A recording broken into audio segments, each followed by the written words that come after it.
Bonjour, bienvenue pour ce nouveau rendez-vous en Mayenne avec aujourd'hui la découverte d'un petit village plutôt discret mais qui ne manque pas de charme, qui compte sur son territoire un bout de Mayenne, la rivière, et une maison éclusière qui revit.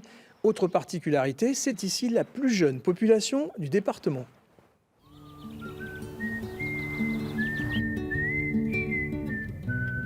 Pendant la journée, les rues sont plutôt calmes, l'occasion de découvrir tranquillement la bourgade. En revanche, à l'école primaire, c'est un peu plus animé. D'après les statistiques de l'INSEE, la population est très jeune. Alors à Sassé, on aime la récré et les voyages. En vacances en Australie. Quand? Jeudi. Aujourd'hui c'est jeudi. Donc on y va. Avec le vélo? Oui. C'est un peu le paradoxe de ces villages qui veulent survivre. Le monde rural perd ses services publics, mais reste toujours attractif pour une partie de la population. Ce qui est décisif pour faire vivre un village de 500 habitants, c'est d'avoir une école. On a la chance d'avoir gardé l'école. Il y a eu 8 enfants en 1997 et elle est restée heureusement et on est à 80 enfants aujourd'hui dans l'école du village. Donc ça, c'est décisif. Et ici, ce n'est pas original dans les campagnes, malheureusement. Plus de commerce, oui, mais une petite licence 4. Bonjour Philou. Salut Philippe. Bonjour. Ça va. Alors tu coupes du bois? Oui. Une licence astucieusement conservée par la mairie qui permet le fonctionnement du bar associatif une fois par semaine.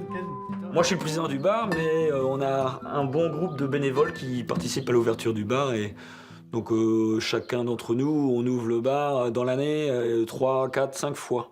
Le vendredi soir, on ouvre tous les vendredis soirs. Et donc du tout, c'est pas trop dur à s'occuper du bar, qu'on est une vingtaine de personnes. Du beau temps.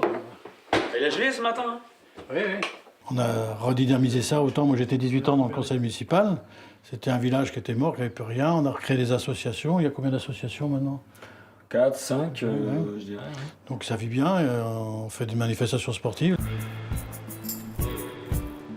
Mais la vraie richesse de la commune, c'est son bord de Mayenne et l'ouverture récente de sa maison éclusière destinée aux randonneurs. C'est Laetitia? C'est ça. Ah bonjour, Enchantée. vous avez réservé? Oui, très bien. Super, Bonjour, ça va? Laetitia, la responsable, a donc repris cette maison et propose un point alimentation et 2 chambres à 30 € par personne. Les gens qui font de la rando itinérante, le souci c'est de s'héberger tous les soirs. Et trouver les chambres d'hôtes, c'est quand même un peu cher, quoi. Donc là, c'est un prix correct. En plus, on a une situation géographique qui est juste magnifique. Donc on profite du magnifique paysage. Mais trouver des hébergements, ça peut être compliqué.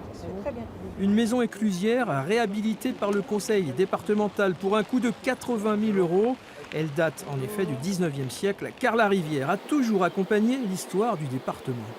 Au XVIe siècle, les premiers travaux permettent notamment l'exportation des toiles de lin qui ont permis la richesse et la fortune des négociants lavallois.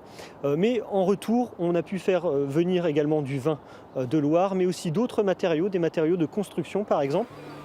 Et l'époque a changé, l'écluse s'ouvre désormais aux plaisanciers, même en kayak. Vous êtes obligé d'actionner l'écluse? Ah oui, parce que là on est chargé. Donc on le soulève pas en fait. Donc on préfère passer les écluses.